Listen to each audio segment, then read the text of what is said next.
이번 채용 설명회를 진행할 두 번째 기관은 우리나라의 국민의 주거 안정 실현에 기여하는 공기업이죠.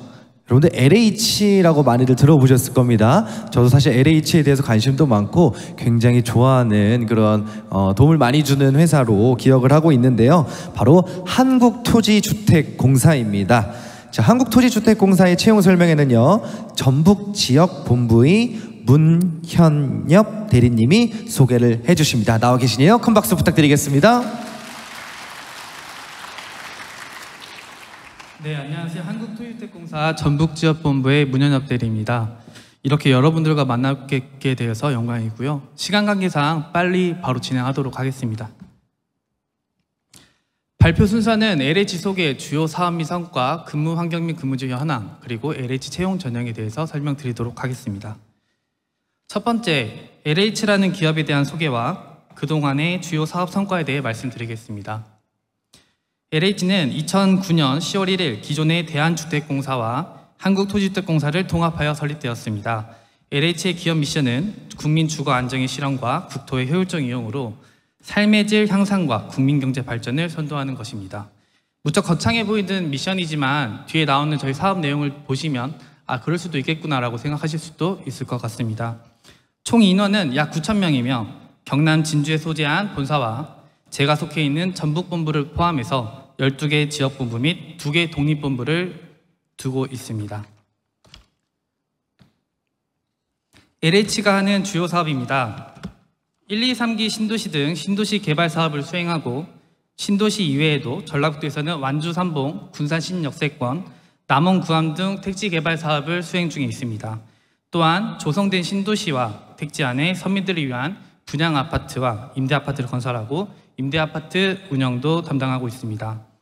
이 외에도 전북의 미래 먹거리 사업인 전주 탄소 소재 국가산단 등 산업단지 개발과 재개발, 재건축 등 도시재생 사업, 그리고 지역균형 발전 사업으로 진행된 여러분들께서 많이 알고 계실 전북혁신도시도 저희가 담당하였습니다.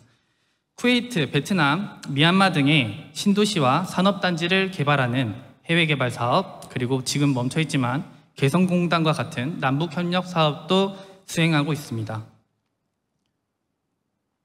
LH가 그동안 이루어온 성과입니다. 130만 호의 임대주택을 포함해 총 291만 호의 주택을 공급하였습니다. 우리나라 공공임대주택의 약 77%를 LH가 공급한 셈인데요.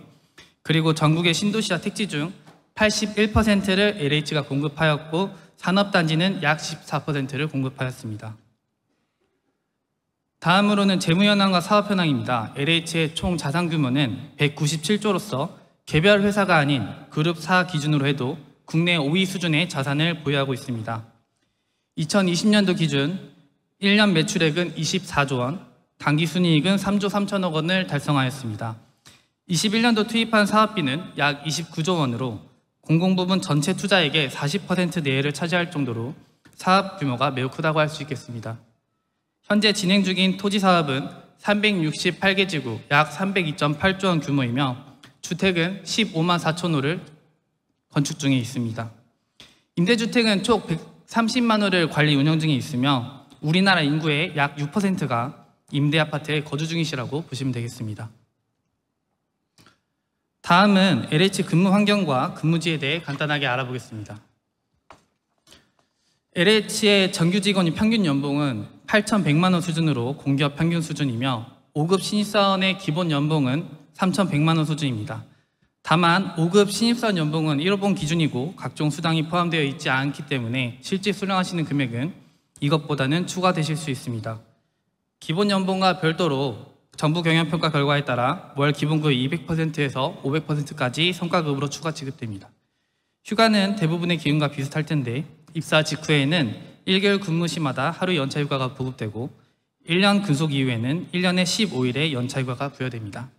그리고 각종 단기 교육 프로그램과 더불어 1년간 국내 및 해외 대학에서 교육을 받을 수 있는 위탁 교육 프로그램을 운영하고 있습니다. 마지막으로 비연고자 근무자를 위한 합숙소와 임차사택 보조금, 무상 건강검진, 자녀학자금, 대출 등 다양한 복지 후생 제도를 운영하고 있습니다. 초반에 소개해드렸다시피 LH는 경남 진주에 소재한 본사와 전국 12개 지역본부를 운영하고 있는데요. 사업량 등에 따라서 본사에는 27%, 수도권에는 37%, 비수도권에는 36%의 직원이 근무하고 있습니다. LH는 전국에서 사업을 시행하고 있지만 주요 업무가 택지개발, 주택건설, 주거복지이기 때문에 대부분 도심지나 도심에서 멀지 않은 곳에서 근무할 수 있다는 장점이 있습니다. 많이들 궁금하실 채용 전형에 대해서 바로 설명드리도록 하겠습니다. 일반적인 공기업 채용 절차 유사하게 서류 전형, 필기 전형, 면접 전형, 인턴 근무 처음 다시 말씀드리겠습니다. 지금부터 설명드리는 내용은 올해 마무리된 공시 기준으로 설명을 드릴 건데요. 향후 채용 전형과는 상이한 부분이 있을 수 있습니다. 그래서 공사 채용 공고 시 공고문을 필히 확인해 주시면 감사하겠습니다. LH는 소통, 성과, 도전, 공익이라는 역량을 기반으로 미래 가치를 창출하는 핵심 인재를 선발하고자 합니다. 채용 과정은 공정하게 운영하고 스펙보다는 직무 수행 능력을 중심으로 선발하며 사회적 약자는 배려하는 사회형평적 인재 채용을 추구하고 있습니다.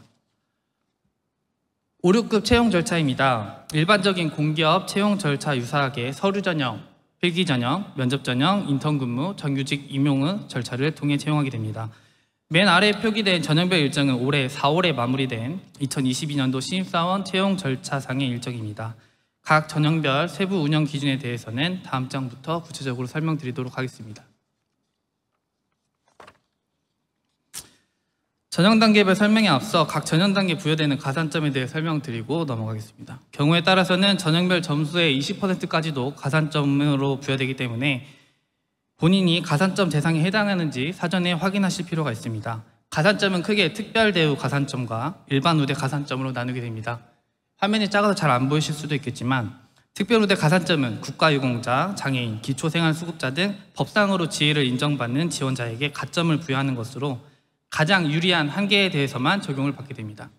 그리고 일반 우대 가산점은 자격증, 공모전 수상 등 지원자의 노력으로 획득한 자격에 대해 가점을 부여하는 것으로 여러 대상에 해당하는 경우 중복으로 가산점을 받으실 수 있습니다. 가점 적용 세부 대상과 가산점 부여 수준에 대해서 설명은 지금 보고 계신 자료로 가름하고 넘어가도록 하겠습니다. 서류 전형에 대해 설명드리겠습니다. 면접 전형은 직무 면접과 인선 면접을 포함하여 약 20분 정도 진행되며 다수의 면접관과 지원자 1명을 면접하게 됩니다. 직무 면접은 지원한 분야에 대한 핵심 키워드를 가지고 그 용어의 개념과 거기서 파생된 다양한 질문으로 직무 수행 능력과 논리력 등을 평가하게 됩니다. 인성 면접은 지원자가 작성한 자기소개서와 사전에 실시한 AI 면접, MMPI 인성검사 결과 등을 토대로 인성과 가치관 등에 대한 내용을 질문하고 평가하게 됩니다. 면접 과정에서도 채용비리 예방 및 편견 배제를 위해 지원자의 이름, 나이, 학교를 비롯한 불필요한 신상 정보는 일체 제공되지 않습니다. 필기 전형 결과 30%, 면접 전형 결과 70%를 합산해서 최종 합격자를 선정하게 되는데요. 또한 모집 분야별 선발 예전 인원인 50%를 예비 합격자로 선정해서 신입사원 집합교육 기간 중 결혼이 발생하면 예비 합격 순위에 따라 추가 임용을 합니다. 이렇게 임용된 분들은 약 4개월 정도의 인턴 기간과 해당 기간에 대한 평가를 통해 부적합자를 제외하고 정규직으로 전환되게 됩니다. 이상으로 기본적인 채용 절차에 대해서는 설명을 드렸고 기타 채용 목표제 등 채용과 관련된 부가사항을 설명드리도록 하겠습니다. 잠시만요.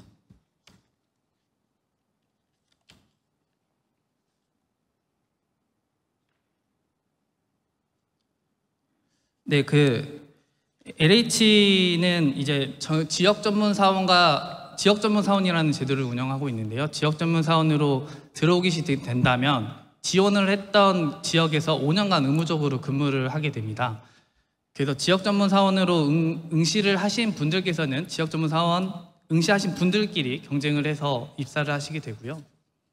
그리고 향후에 서류 전형 계란 평가가 확대될 예정인데 어학 성적이 반영 확대될 예정이고 가산점 대상에서 자격증 등이 일부 추가될 예정이니 공고문을 참고해 주시면 될 것 같습니다.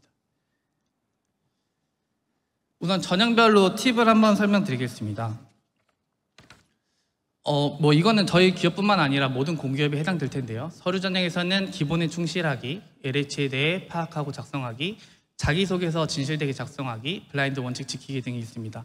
이 부분이 생각보다 접수를 하게 되면 많은 분들이 블라인드나 뭐 적어서는 안 되는 내용을 적어주셔서 감점을 받으시는 분들도 있기 때문에 항상 공군문에 유의하셔서 작성해 주시면 될 것 같고요.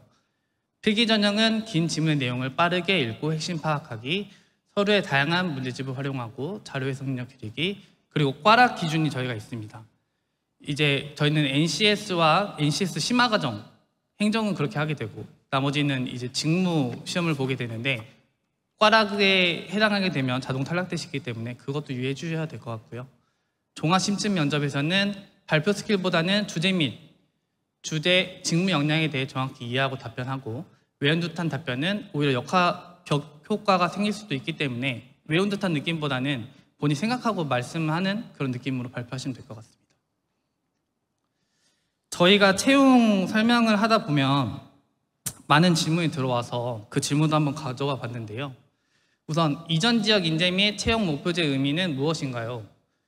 이제 앞서 말씀하신 새만금개발공사와 이제 뒤에 발표하실 국민연금 같은 경우에는 이제 전라북도가 이전 지역 인재가 될 텐데 공공기관이 이전한 지역 광역시 도에 소재한 대학 및 고등학교를 최종적으로 졸업하였거나 졸업 예정인 사람을 뜻하며 2022년도부터는 무직 분야별 인원의 30%를 이전 지역 인재로 우선 채용하게 되고 있습니다. LH는 경상남도 진주에 본사가 소재되어 있기 때문에 경상남도 학생분들이 이전 지역 인재가 되겠죠. 자기소개서 작성 시 본인의 인적사항을 표기하면 안 되나요? 아까 앞에서도 설명드렸다시피 나이, 학교, 지역 등 개인 신상에 대해서 알 수 있는 내용에 대해서는 적지 않는 게 원칙이기 때문에 이 부분도 유의하시면 될 것 같고요. 각 전형이 다른 전형에 영향을 미치진 않나요?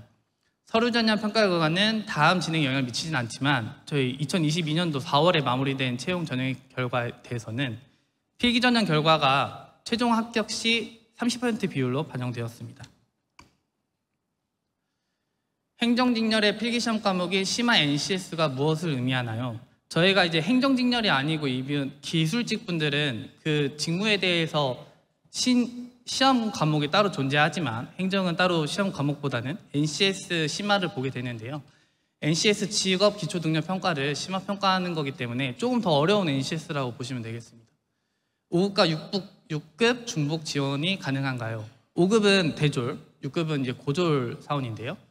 불가능합니다. 중복 지원 시 자동으로 불합격되기 때문에 이 부분도 유의하시면 될 것 같습니다. 그리고 전공시험 시 계산기 사용 불가하고요. AI 면접 및 MMPI 검사 결과가 당락에 영향을 미치나요? 이 부분도 많이 여쭤보시는데 AI 면접은 그냥 참고자료로만 활용되기 때문에 유의하시면 될 것 같고요. 그리고 6급에서 5급 승진도 가능하고 시간 관계상 빨리 말씀드리겠습니다. 5급 입사 이후 제가 지금 4급 대리인데 1년 6개월 동안 근무를 하시게 되면 자동으로 4급 승진이 되게 되고 이때 기본 연봉은 약 11%가량 인상되게 됩니다. 우선 이런 질문은 마무리하도록 하고 또 질문을 따로 주셨다고 해가지고요. 네네 맞습니다. 굉장히 빠르게 하셔가지고 저는 뒤에 급한 일이 있으신 줄 알았는데 아니고 하실 말씀이 많다 보니까 조금 서둘러서 해주신 것 같습니다. 너무 잘 들었고요. 일단 근데 좀 개인적인 질문인데 그 LH의 근무 복장이 조금 자율스럽나요? 좀 캐주얼하게 입고 계셔서. 사실 좀 자율적인 분위기를 보여드리고 싶어서 근데 뭐 이렇게 입고 다니시는 분들도 많고 저희는 그래도 다른 공기업에 대해서는 자율적이지 않나 싶기는 하거든요. 실제로 금요일마다 대부분의 직원들은 청바지를 입고 출근을 하고 있고요. 자율적인 분위기를 가지고 있습니다. 좋습니다. 자, 지금 본격적으로 여러분들이 좀 궁금해하실 만한 내용들에 대해서 추가로 질문을 좀 드려보도록 하겠습니다. 아까 그 가점에 대해서 얘기를 좀 해주셨어요. 근데 조금 빠르게 넘어가가지고 좀 아쉬웠는데 궁금해하실 것 같습니다. 어떻게 하면 좀 가점을 또 받을 수 있고 가점 기준이 또 변경이 됐다고 해요. 변경된 내용은 어떤 건지 그리고 어떻게 준비하면 좋을지 조금 천천히 설명을 해주시면 좋겠습니다. 네, 우선 가점 부분은 아까 말씀드린 것처럼 특별 후대와 일반 후대로 존재하게 되는데 올해가 이제 그 작년과 비교해서 크게 달라졌던 부분은 2022년도 이전에 채용했던 부분들은 코로나 상황 때문에 저희가 그 기사시험 기술자로 들어오시는 분들은 기술직으로 들어오시는 분들은 기술사가 있어야만 응시가 가능하신데 그 부분을 예외로 뒀었지만 2022년도부터는 코로나 상황이 이제 안정화되면서 기사 자격증이 있어야만 응시가 가능하고, 그리고 뭐 가산점에 대해서는 항상 저희가 뭐 크게 달라진 부분은 없지만 자격증이 추가로 추가될 예정이거든요. 그래서 그 부분만 유의하시면 될 것 같고, 네. 아까 말씀드렸지만 공고문을 다시 살펴봐 주시면 될 것 같습니다. 좋습니다. 우리 대리님 준비하실 때 공고문을 굉장히 꼼꼼히 보셨나요? 몇 번 정도 보셨어요? 공고문은 계속 봤던 것 같고요. 또 이제 직무기술서라고 해가지고 그 본인이 지원하는 직무마다 어떤 일을 하고 어떤 게 필요한지에 대해서 적혀 있는 것들이 다들 나와 있어요. 그래서 이제 본인이 가면 아, 이런 일을 하게 되겠구나, 이런 능력을 원하는구나를 알 수 있기 때문에 직무기술서를 많이 보시는 것도 추천드립니다. 네, 좋습니다. 두 번째 질문을 한번 드려볼게요. 자, 한국토지주택공사 우리 입사 지원 시 관련된 혹시 직무 경험이나 활동 경험이 없어도 지원하는데 좀 큰 문제가 없을지 궁금해하시는 분들이 계셔가지고요. 없어도 된다고 단정 지어서 말씀드리기는 어려울 것 같거든요. 뭐 면접도 인성 및 직무 심층 면접이 이루어지기 때문에 직무 관련된 부분을 물어보기 때문에 아무래도 이제 있는 부분이 유리할 수도 있겠죠. 제가 입사했을 때 당시 경쟁률이 247대 1 정도였기 때문에 그 많은 인원들 중에서 경쟁을 하려면 관련된 경험이 있으면 조금이라도 유리할 수는 있겠죠. 하지만 꼭 그래도 굳이 무조건 필요하다고는 말씀드리지는 않겠습니다. 본인이 가지고 있는 경험을 지금 회사에서 필요하는 능력과 결부시켜서 말씀드릴 수 있고 표현할 수만 있다면 뭐 어떤 경험이든 좋지 않을까 싶습니다. 네, 우리 대리님은 어떤 관련 경험이 좀 있으셨어요? 저는 사실 뭐 LH 도시재생 인턴을 하기도 했지만 뭐 그 외에도 뭐 실제로 무역을 해서 해외에 팔러 다니기도 해봤고, 그리고 뭐 다양한 사업단, 그리고 뭐 교환학생 해외도 다녀오고 여러 가지를 하긴 했어요. 이 말은 안 하셨어야 됐을 것 같아요. 너무 어려워가지고. 아니 그렇지만 지금 저희 회사에서 일하시는 분들 중에서 인턴 출신이신 분들은 많지가 않아요. 뭐 10명 중에 1명꼴이기 때문에 뭐 제가 했던 경험을 굳이 가지셔야 된다는 건 아니지만, 또 제가 스펙을 또 말씀드리면 뭐 한국사 1급, 커말 1급, 토익 그거 말고는 없거든요. 그래서 본인이 뭐 직무 아까 말씀드린 것처럼 경험을 지금 회사에서 잘 표현할 수 있는 능력, 그리고 그 결부시킬 수만 있다면 괜찮을 것 같습니다. 네, 좋습니다. 자, 추가로 또 질문을 좀 시간이 남아서 질문 좀 드릴게요. 우리 진짜 여기 오신 분들이 이제 후배로 만약에 들어오게 된다면 좀 어떤 후배들이 왔으면 좋겠는지, 좀 친절하게 이제 진짜 이제 같이 일하게 될 거고 이런 걸 좀 준비했으면 좋겠어. 좀 친절하게 얘기 좀 해주세요. 네. 우선 제가 앞에 너무 빨리 말씀드린 부분이 죄송한데, 저는 이제 전라북도, 저희 집 회사에 전라북도 출신 분들이 많이 안 계시거든요. 그래서 전라북도 출신 분들이 많이 와주셨으면 싶은 바람에 빨리 진행했던 부분이 양해 말씀 먼저 드리고, 그리고 저는 지금 뭐 고등학생분들도 계시고 대학생분들도 계시고 다양한 분들이 계시는 것 같지만 벌써부터 막 뭐 자격증에 올인하시는 거는 좋지는 않은 것 같아요. 왜냐하면 결국에는 나의 역량을 키워야 되는 거거든요. 그래서 다양한 경험을 쌓는 게 가장 중요하지 않을까 싶어요. 그래서 뭐 대학교 2, 3학년, 그래도 3학년까지는 관련된 경험, 다양한 경험을 쌓는 걸 추천을 드리고, 뭐 그동안에 뭐 토익이랑 자격증 공부도 필요하겠지만 보통 4학년 때 준비하시는 분들도 많아요. 토익은 또 유효기간이 2년밖에 안 되기 때문에 본인이 막상 입사 지원을 하려고 했는데 토익이 만료돼 버려서 다시 토익 공부를 해야 되는 경우도 생기거든요. 그렇죠. 네네. 그래서 많은 경험을 쌓으셨으면 좋겠다라고 말씀드리고 싶습니다. 좋습니다. 또 질문을 하나만 더 드려볼게요. 우리 이제 지금 오신 분들 중에서도 또 궁금하셨던 부분들이 많이 있을 텐데 저희가 또 공통 질문을 좀 하나 더 가지고 와봤어요. 자, 우리 오셨기 때문에 최근에 이제 평균적으로 합격하는 뭔가 스펙들이 평균적으로 좀 있는지, 좀 일반적으로 어떤 분들이 좀 합격을 하시는지에 대해서 좀 말씀을 부탁드리겠습니다. 네, 뭐 아까 전에 제가 너무 빨리 넘어가서 이제 모르실 수도 있겠지만 저희는 일단 필기 서류 전형에서 자기소개서 90점, 그리고 어학 점수 10점이 5급 공채에서는 들어가고 6급 공채에서는 자기소개서 100%만 들어가는데요. 근데 어학 점수가 토익이 700점 이상이면 만점이기 때문에 대부분 막 그렇게 고스펙을 가지신 분들은 별로 없습니다. 자기소개서가 90%라는 거는 본인이 지금 이 회사에 입사할 때 나는 잘할 수 있어, 다양한 경험이 있어 라는 거를 표현하는 걸 중점적으로 보겠다는 거거든요. 그래서 대부분이 제가 말씀드린 것처럼 뭐 커말, 한국사, 토익 이 정도만 가지고 되시고 뭐 그 외에 특별한 스펙을 가지신 분들은 그렇게 많지는 않습니다. 네, 좋습니다. 우리 한국토지주택공사의 채용 설명은 여기까지, 또 Q&A까지 아주 너무 잘 들었습니다. 박수 한번 부탁드리겠습니다. 네, 감사합니다. 지금까지 문현엽 대리님께서 수고해